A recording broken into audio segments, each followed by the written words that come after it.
So today I choose a topic which is very general, in which social networks play an enormous role, but are not a focus. But it's really a lot about modeling and control.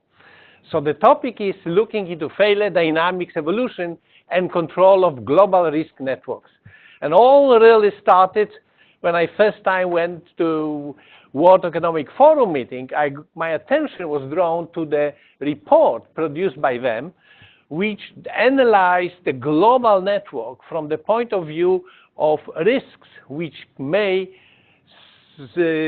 stop the growth or endanger the global economy. So in my talk, I would start with the background information showing how this model is being built and why it's interesting, because it includes things which are very difficult to quantify, like political situation, like social unrest, and so forth, and also quantitative, like, for example, damages by natural disasters, and also economy, and so forth. So then I would discuss model details and dynamics. We build a model around it. Limits of parameter recovery, what are the boundaries, how we can make the model better if we have more data. And then we would look at the global picture, how in view of this modeling done by first World Economic Forum and then by us, what we can conclude about where the world is heading. And then, of course, a bit of me, which is engineering. My undergraduate degree was in engineering, asking how we can control it.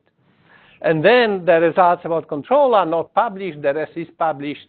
But they are also very interesting because they tell us a bit how much mess we are in, because more energy we need to control the system, of course, more far from its desired state the system is.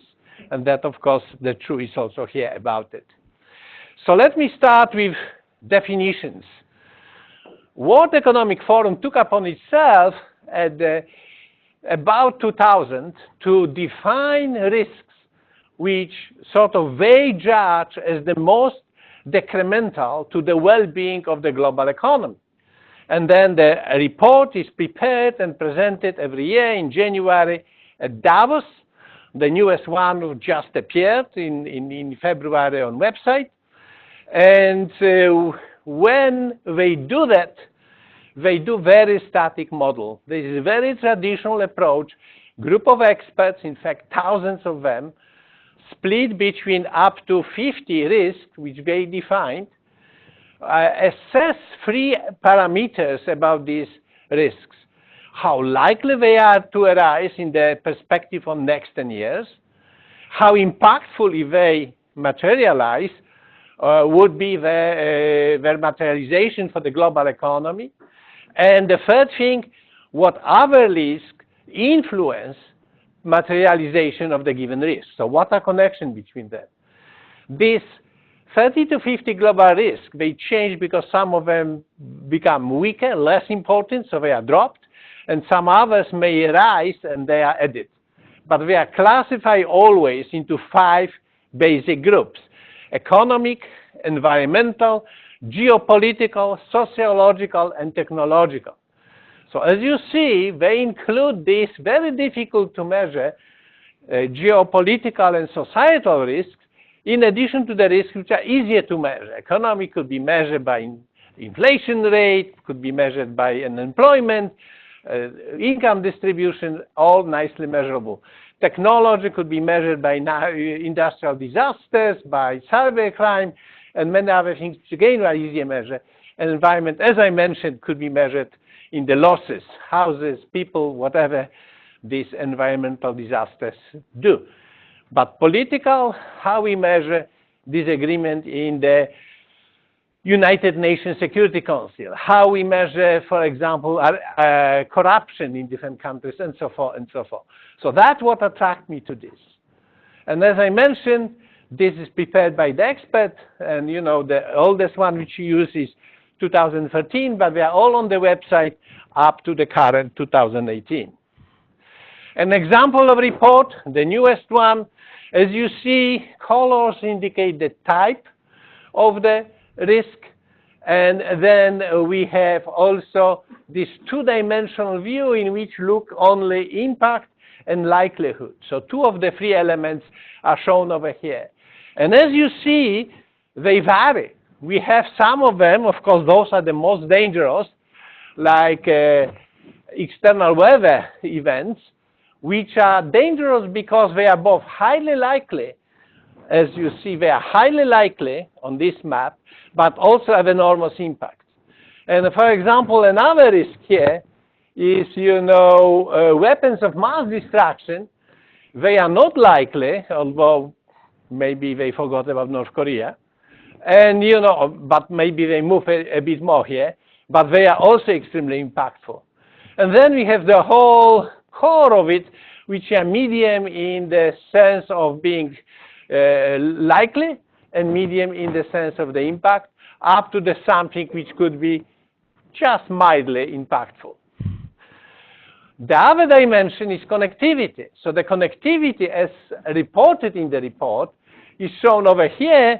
And what you would notice probably is that, in fact, points with the same color are well connected, better than points outside of the color. And they show it in this map, which is not well organized, but for network scientists, you would recognize immediately that SBM would be, square block model would be perfect representation. So this global risk includes things like, for example, unrest on the streets, and, fire and disaster caused by tsunami, and, drought, which sort of damages agriculture, or spread of weapon of mass destruction.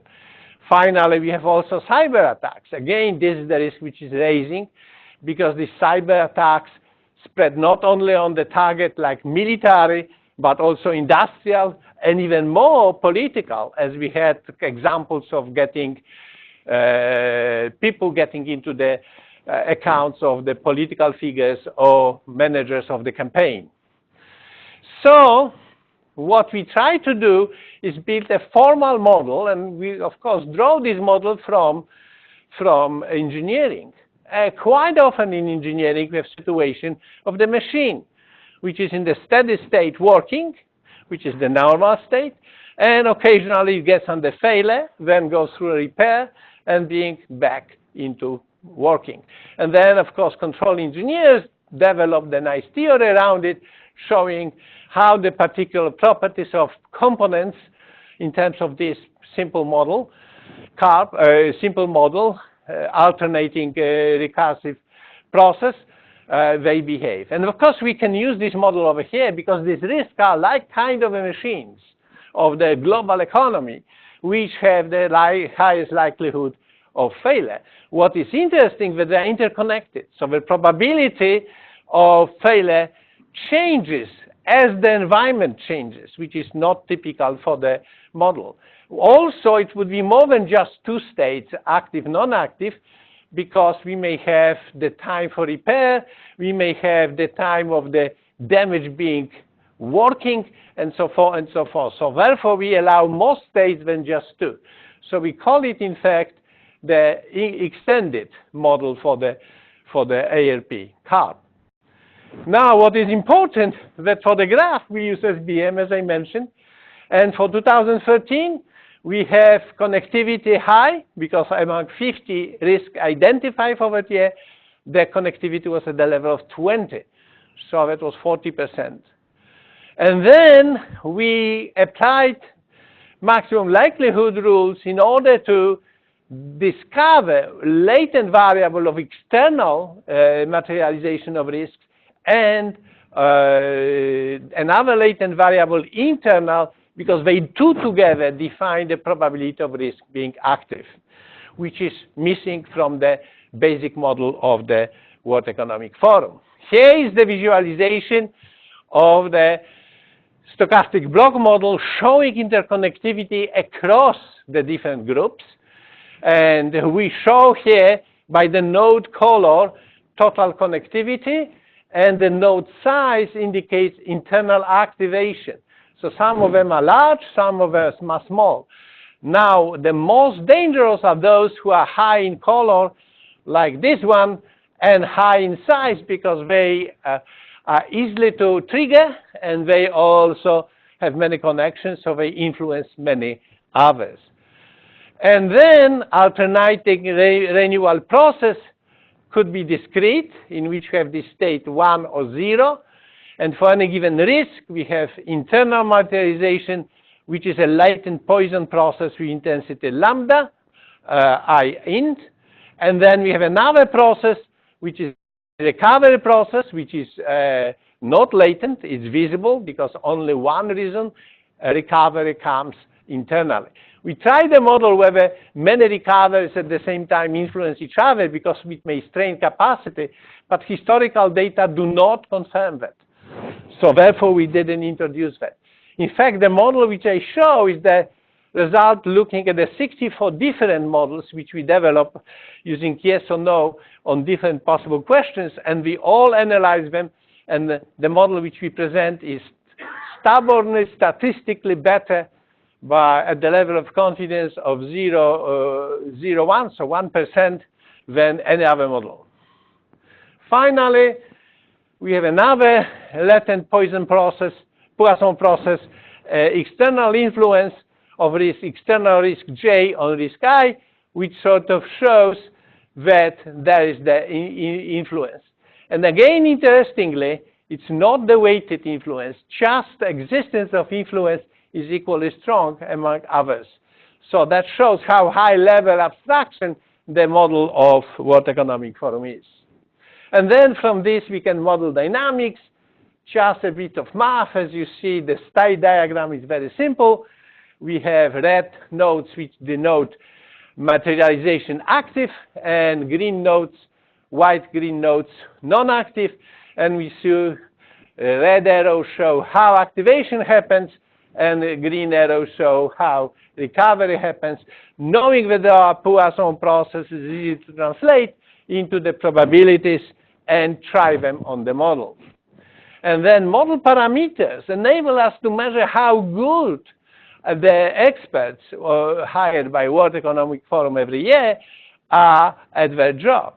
Because we assume that the curve of mapping their predictions into probabilities does not have to be linear. It's the best if they are linear for them, because that would show they do a good job. But in fact, we allow any shape by this parameter alpha, beta, gamma, which enable us to account for that. But surprisingly, they happen to be very good, because what we found out that these parameters alpha, beta, gamma altogether show the linear, almost linear mapping. The error is of the order of 4% between perfect straight line and the line which we are getting from MLE. Now, of course, as the whole system becomes the Markov process, which we go from time step to time step. And we choose carefully time step. So there are some events which could be measured almost to the hour, when the hurricane struck into, for example, island. But we have the others, like, for example, persistent corruption or inflation, which sort of goes from 6.9 to 7 over the month. So we decided that the time tick for us would be 1 month. So all events which happen within 1 month are treated as happening at the same time tick. And if 2 events of the same kind happen at that time tick, we just assume that it was 1 event. So that's the approximation. This is why we didn't choose year. And on the other hand, selecting a week would be difficult to decide when we talk about events which are sort of continuous, like corruption, like, for example, inflation, and so forth. So that was a compromise. But mathematically, we found out that continuous process, Poisson process, represented by discrete Bernoulli process, have the same properties mathematically if you round the values to integers to make the time integer. So we are not losing much on this approximation, except the situations that 2 events would happen at the same time tick. Now we apply it to the method of maximum likelihood evaluation. And lucky for us, the curves are very smooth. So there are two-dimensional representations of three-dimensional space by slicing along one dimension. And we show that near the optimum, everything is smooth. The only one maximum exists. So we use very fast, logarithmically narrowing the space at which the maximum is process in order to find the best values, which happen to be very, very nice. Now, the big problem is how to verify the model. Of course, we have to verify the model against the past. This is the only way MLE works.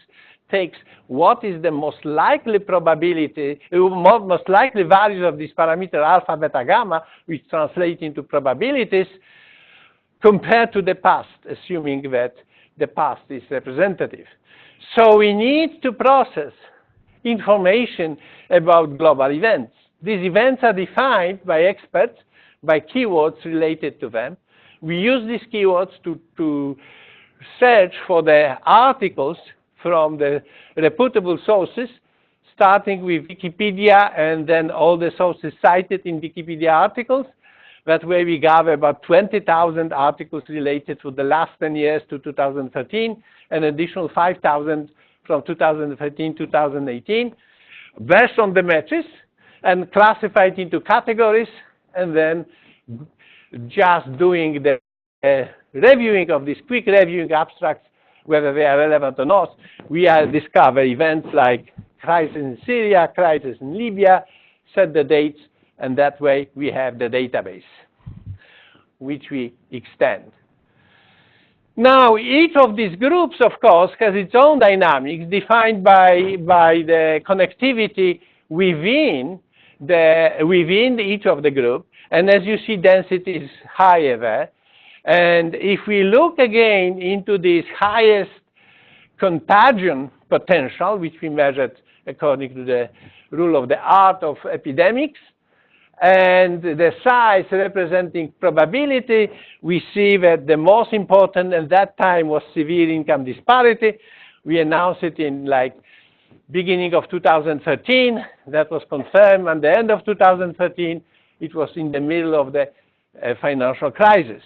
But the other which were strong was global government failure, which related to actually United Nations Security Council, based on the veto by the permanent members, that there was no punishment for the use of weapons of mass destruction in different countries, which encouraged spread of weapons of mass destruction.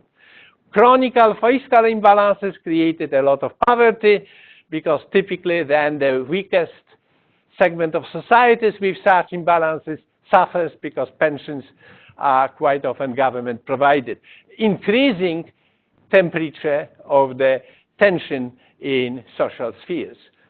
So I think that was the most important failure of climate change adaptation, because it was just beginning, so people didn't pay too much attention trying to solve other problems. So in a sense, this analysis really listed very important issues which were important for the future. So we did asymptotic steady-state risk persistence for 2013, and as you see, there are distinct differences. And also, it's not that the risk in the same group are even. As you see, it's a lot of jumps. We have severe income disparity being several times, 4 or 5 times, more potent in terms of likelihood than, for example, unmanageable inflation. So clearly, this is a good measure that at that time we have several risks, individual risks arising across many groups. And therefore, that showed that 2013 was a tough year for global economy. So the conclusion, severe income disparity and chronic fiscal imbalances were the leading risks, which are also inflating risk probabilities for other related risks. So we look also what would be the best remedies, and we found out, surprisingly, that interconnectivity limitation was not as effective as just decreasing the internal probability, showing that some of the risk was so overheated that it was not the connectivity, but just very high probability, which was detrimental for the global economy. So then the question arises, how reliable our model is. So we look at two issues: how resistant the model is to the noise in the data. So we introduce artificial noise about 10% into the predictions of the experts and 10% into the historical data, because again, we could have made mistake with these 20,000 articles. And we found out that the risk, that the probabilities and the ranking, the most important, the ranking of the risk didn't change, and the probabilities change minimally. So that means that the data are reliable. But the other question was how much we can see coming in this data from the systematic error of MLE itself, because of course we had only limited set of data. So it is well known that MLE is normally asymptotically normal, sorry, meaning that as we increase the amount of data which we use for MLE, then we decrease the variance of the estimates of the values of the parameters. And the question was, does this property keeps also for latent variables, which was unknown? And we have latent variables. So we found interesting result that the resulting probability of the risk, which is a combination of the internal and external factors, is behaving the same as the visible variables.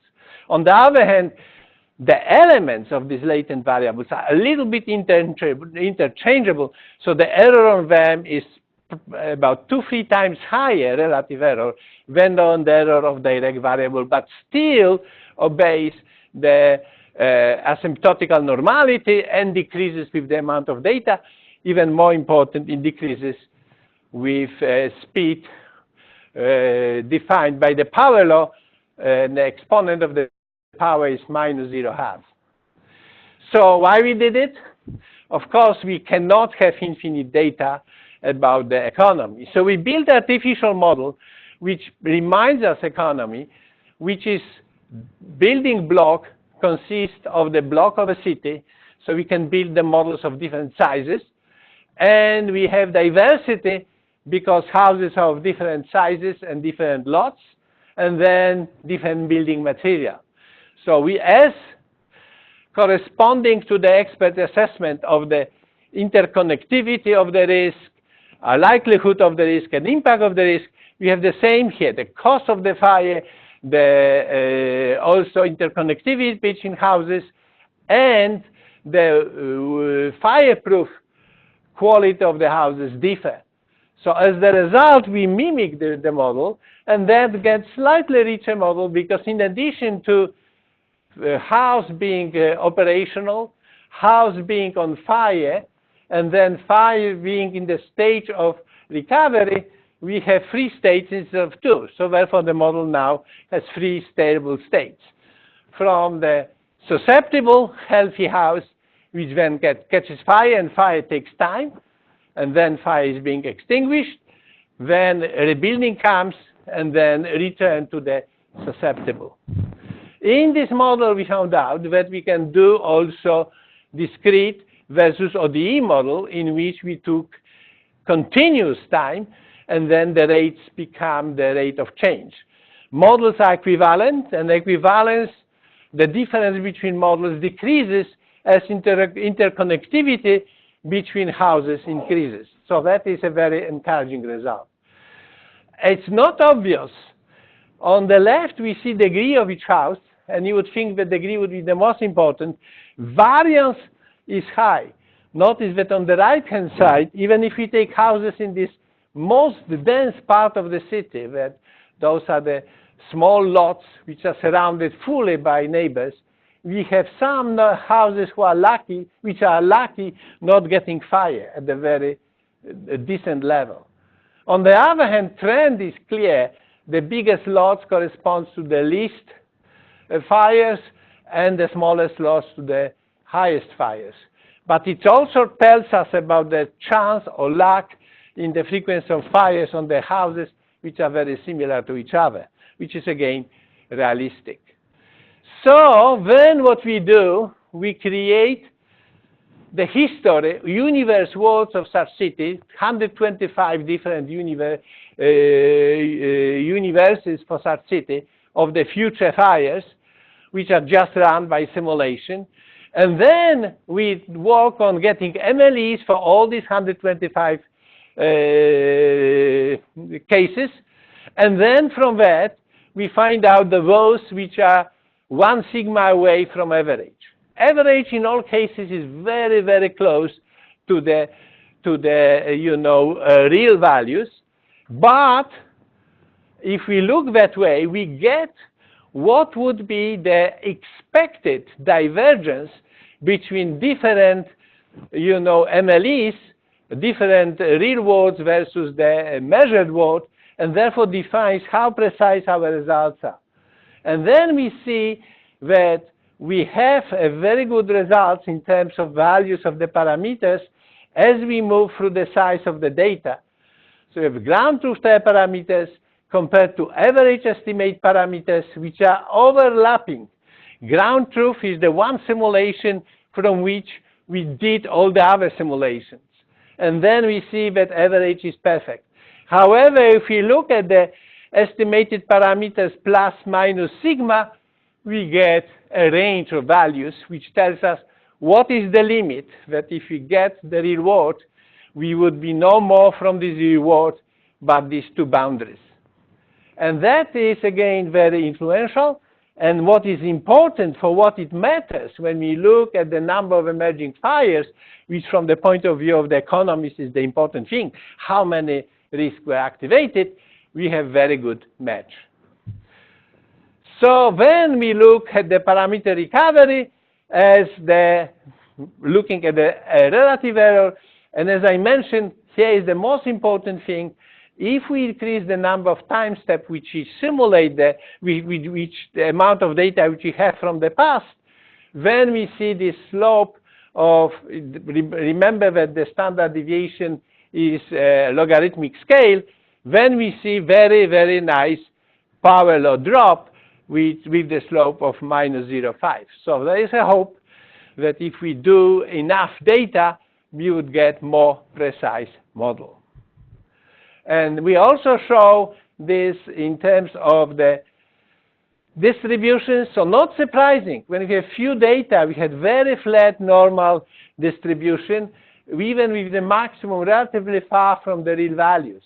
And as we have more and more data, this bell curve becomes more narrow and narrow, showing that the chances for getting the real values is better and better, or the error of the values would become smaller and smaller as we increase the amount of data. Yes? So did you compare the fire?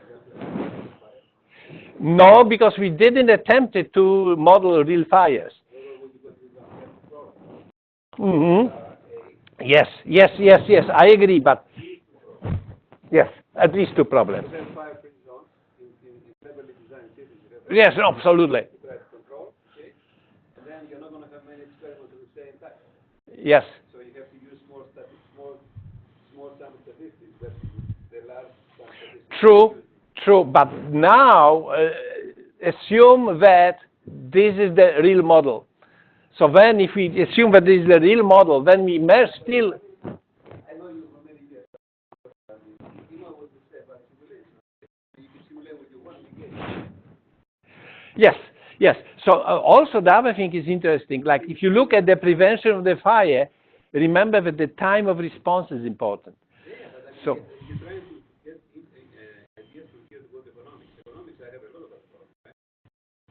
In economics in particular, you don't want to have the opportunity to have a repeated experiment. Many of the cases, even if you go through the history or different parts of the world, they don't repeat. Well, I think that in case of fire, in a slightly better case, because we are collaborating. DTRA is funding it, and DTRA, Defense Threat Reduction Agency, nearby, And they have best experts for the fires, and they have a lot of historical data. So this is why they encourage us to use this model of the fires, because then we have a chance of mapping vulnerable data. Yes. Oh yes, I know this work. Yes, yes, yes.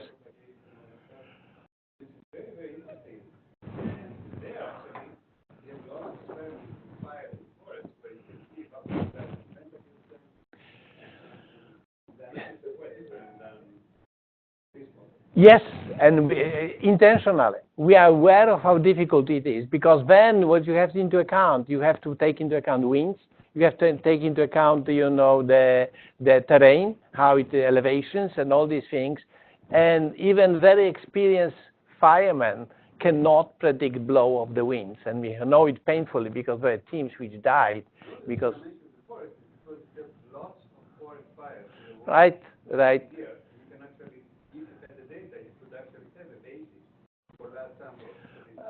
Well, so happens that DITRA has a lot of data about for cities, or maybe cities which are bombed, you know, artificial cities which are bombed.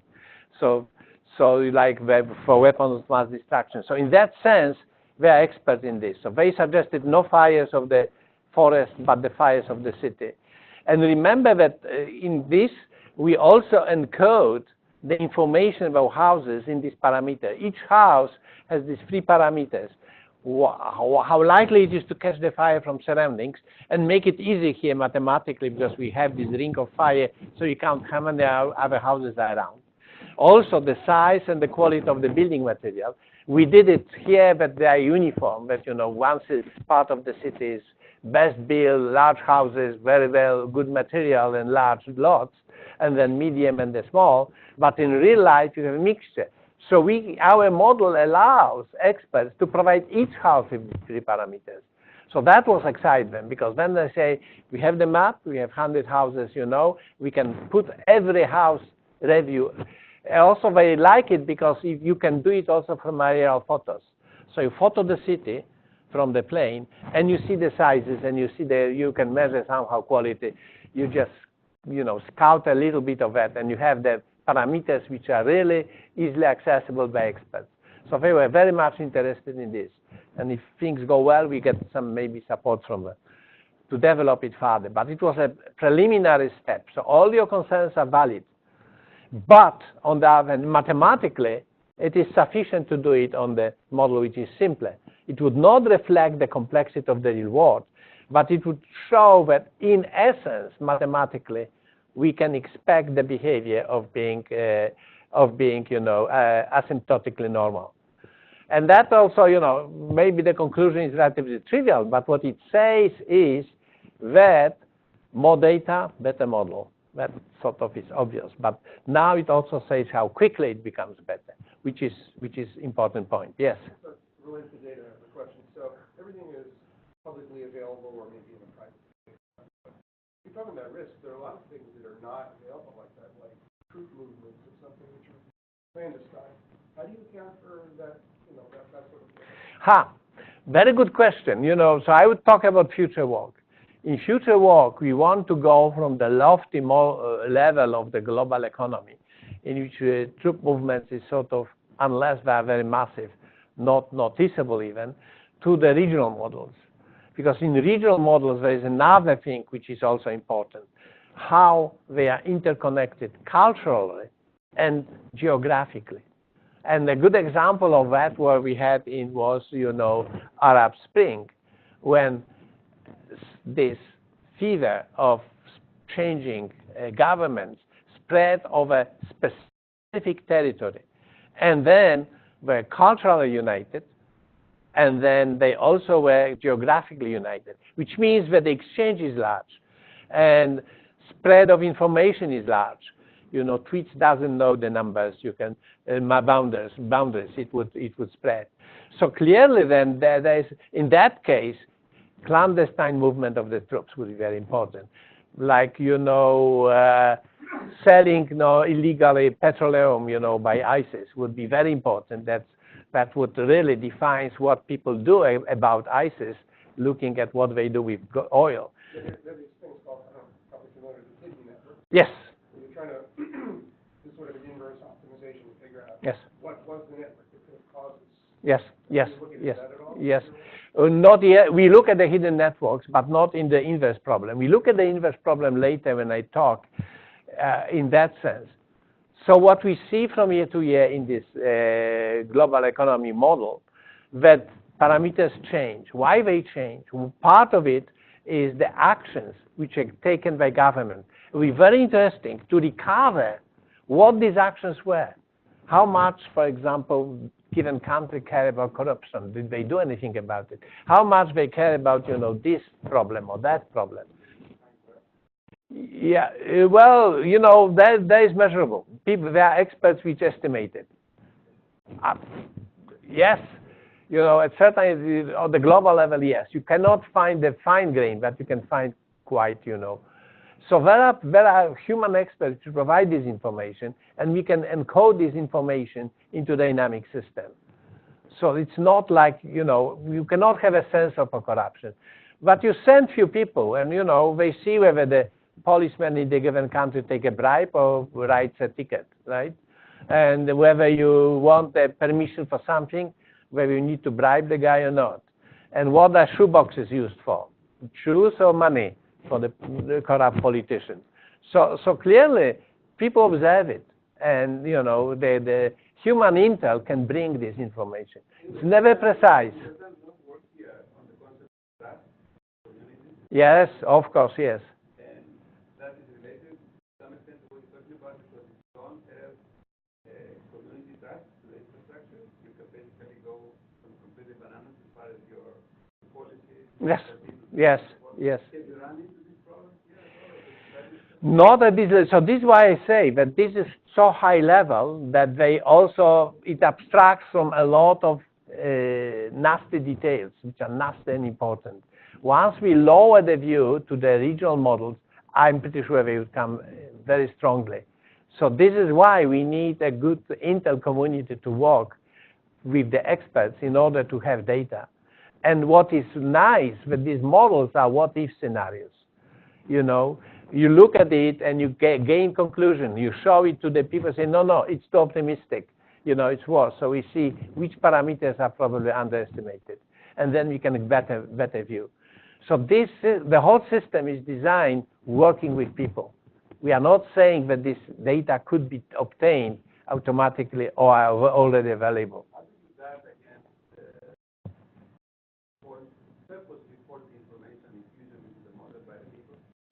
That's a very important question, and I think that the only way, this is why we have this stage in which you would show predictions and ask for sanity check.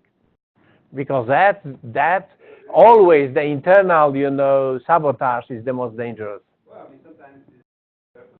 On purpose, yes, yes. You've seen several examples in the last year in this country where, purpose or non-purposeful misinformation has created a lot of problems. Yes, you are right. And, for example, you have to write reports. So you write reports and not always based on facts. So that's deadly too.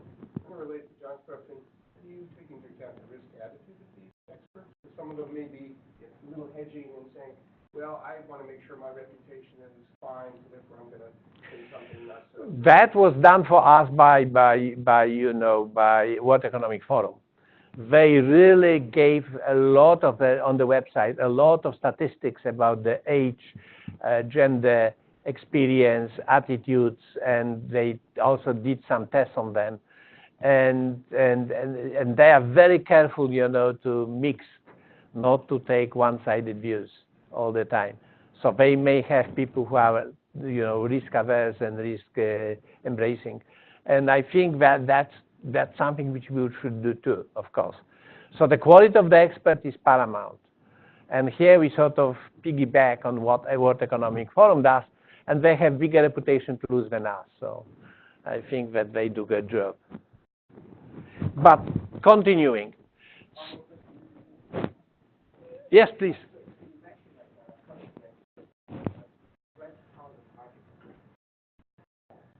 In one of the slides that Wikipedia No, we start Wikipedia in order to find out extensions of the keywords. You know.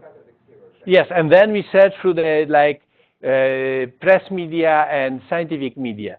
So we counted. We are like 1,200 journals which we monitored for the. Sure. So basically, you're saying that there's some data is not specified. You have chosen research. Yes, because the problem is that the experts don't say why they think what they think, but we needed historical data. So we use Wikipedia to expand the terms which they provided for the risks. What other related terms are there? And then we pull out the articles which are related and scan them, you know, practically based on abstracts, scan them quickly by the graduate students. Right. So there are certain postfactors that be down.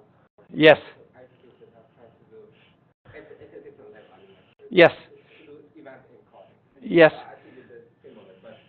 We use both this, and Slovenia has another one called Event Registry, which we also use, because that helps us, because they also identify from where they're taken data. Okay. But they have issues too. Of course. Of course. Issues too. So I mean, we know that. So there is one issue is that you have to rely on. I mean, they choose what news sources they're following, right? Yes. The second one is there's an algorithmic bias. Yes. Right. So when you inherit those data, you basically inherit the bias. Well, right. But in fact, we are not using them exclusively. So we pull their sources and add our sources we find independently. So we have more sources. But again, I'm pretty sure we also have a bias. So this is why we also did the noise in the data, assuming that our estimates are wrong. For example, we took risks and extended them by 10% or in the, or activity. Or shrink them or cancel. In order, we disturb the data by noisy way, and the system is quite resistant. So certain level of bias would be okay.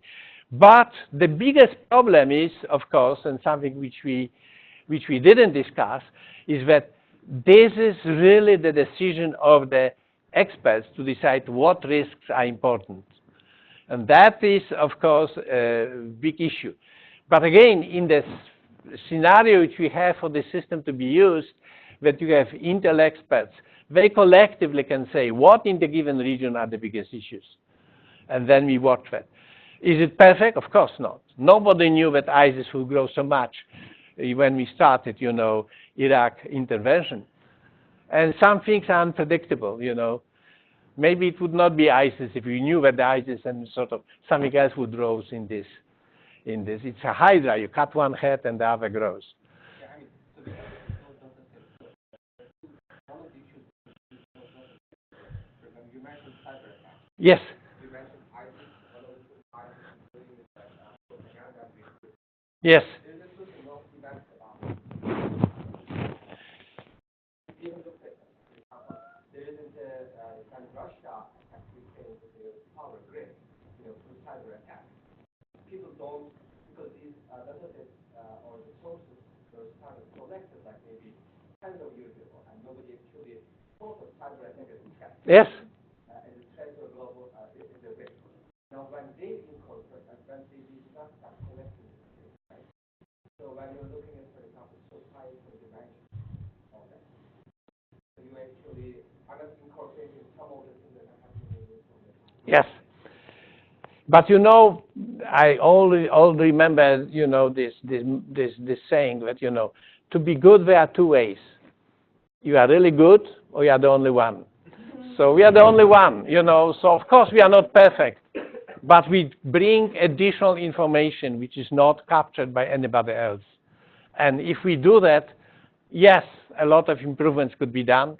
Yes, I think that you are absolutely right about a lot of stuff which is important for these states, is hidden.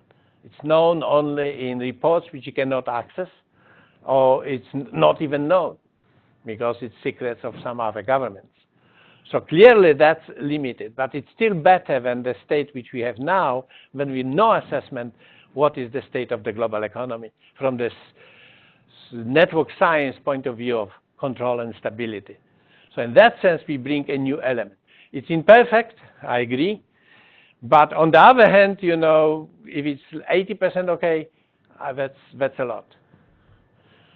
So in that sense, I think this is why we rely on experts. Experts tell us, you know, what is important. And if some of these are hidden in the data which you do for the past, it could be improved because they may bring resources about the events which it didn't measure because we are acting only in, you know, something which doesn't need the clearance and only publicly available data. There are databases which might be available to experts which would improve the mapping of MLE. And the point is that we can compute MLE not knowing what tells them that these events happen. We just need the data. So therefore, it is possible to work across, you know, clearance, non-clearance, and build a better model. So just to finish, I just wanted to move forward. So conclusions and future plans. We want to measure how complexity of the model impacts recovery. Again, both to the problem that some of the models which you have are very simplified and the real world is more complex. So how complexity of the real world and the model would impact the precision. And then static application combining human expert assessment with the stochastic computer prediction based on the MLE recovery parameters for regional models. That's a biggie because we see that that's the best use of human brain and the computers.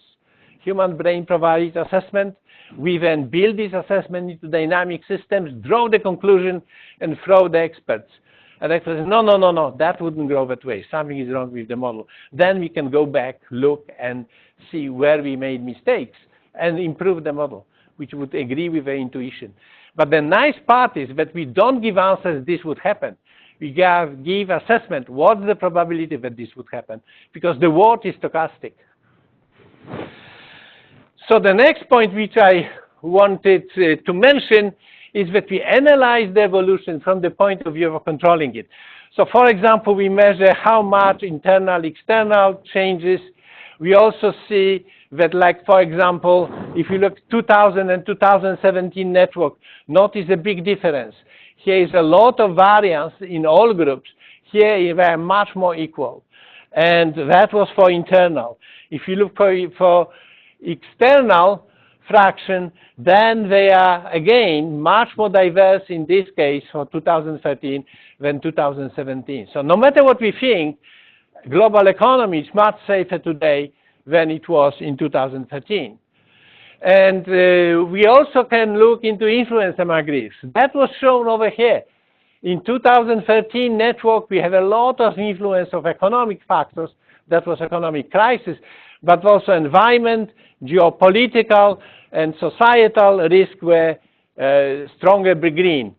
Today, the only thing which is sort of strong is environmental and a little bit societal and geopolitical, but much lighter. So again, it shows that the connectivity become less influential. This was computed based on the stable state of global economy from our model. Yeah, but I'm trying to understand whether you actually directed influence or not. Directed influence, the model has directed influence and measures how. But in order to influence to happen, one risk has to be already materialized. No, I understand that, but necessary. Yes. Right. Because that's the model which, as I measured, we had 64 models. And when we try and direct it, it didn't give us as good results as directed. Yes, this is only related to the fact that, you know, if they are both, it's strange. If both are non-active, then there is no influence. When one is active, the other is not. It's one directional influence. When both are active, there is no influence. So this comes from the fact how influence works in this model. Influence here means what? If I have the graph, it means in that sense, graph is undirected because, as I mentioned, we tried that and we found out that not only they is indirected, they have equal weight. And it's strange because some of these connections had like at least 5 experts voting, yes, this is the important connection, but some others has like 25, and still the strength is the same.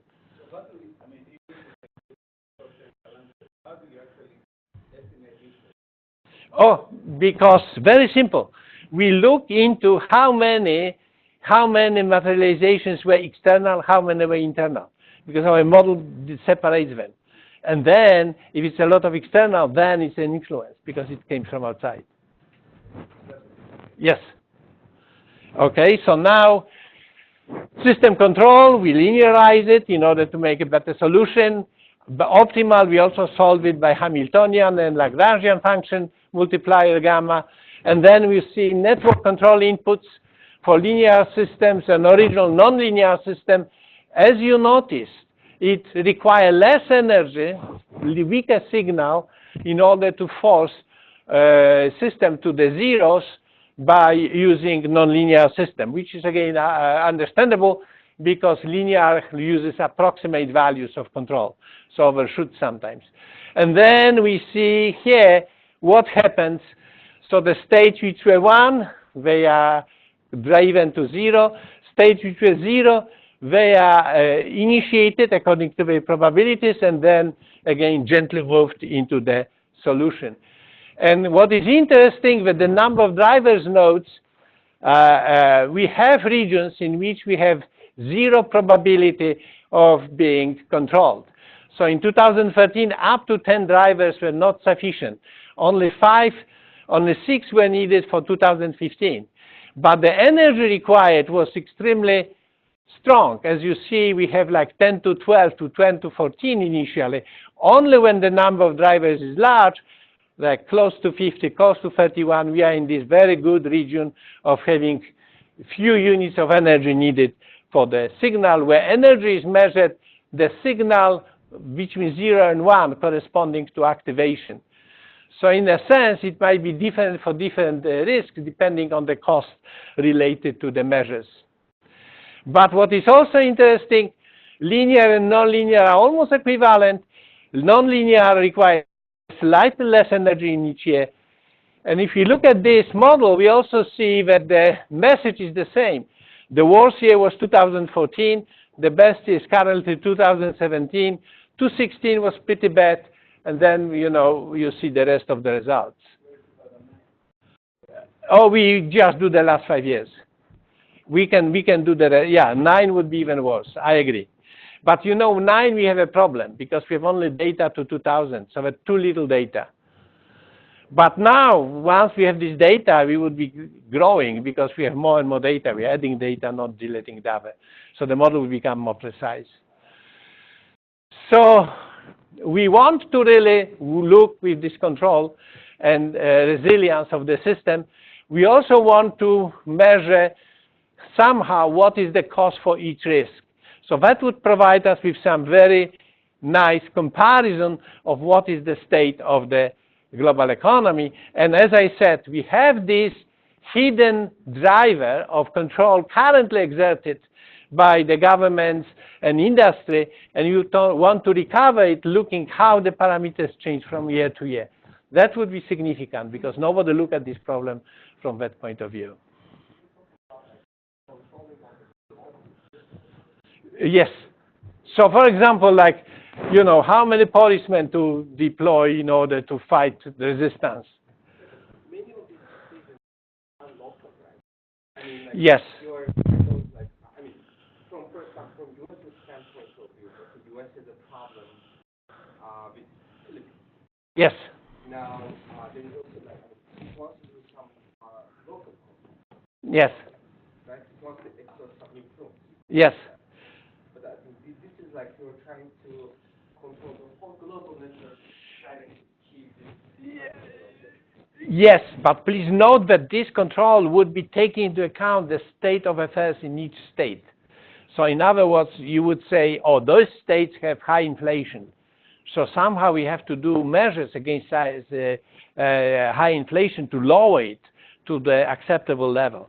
This country has the problem with corruption, or this country has a problem with, for example, opposition. So then, there are different solutions. So of course, part of it, what we did in this model is, in a sense, we work in the abstract domain, and we throw it back and tell to experts, tell me what lowering corruption globally means for the world as we have it. And they have to translate it into actions. And it will be better than us to say how to do it. But you are right. This measure is a global measure, but it really translates into specific orders for specific governments to address the issue which sort of give it the danger to the global economy. And of course, they may follow or not, of course. Remember that the goals of governments are often contradictory. So Yes, always. We've had some really good questions, and I know we started a few minutes late. Is there any, we do have room if anybody wants to join for Yes. lunch. We can do that, but I'd like to see if there's one last question, and then we can thank the speaker. I have what I hope will be a quick question. I was curious whether there's any relationship between your modeling techniques and Judith Pearl's work on causal networks. Yes, it is some. We are trying to explore it because we were not aware of his work on this, and we became recently aware. So in fact, we started to talk to him because he was intrigued. He read our papers, and and I have to admit my mistake. I didn't read his, but I'm in touch, and we want to discuss whether some element of causality, because causality is extremely important here. And so far, we are only working correlations. So I am fully aware of this potential for better model, and I would like to work with him.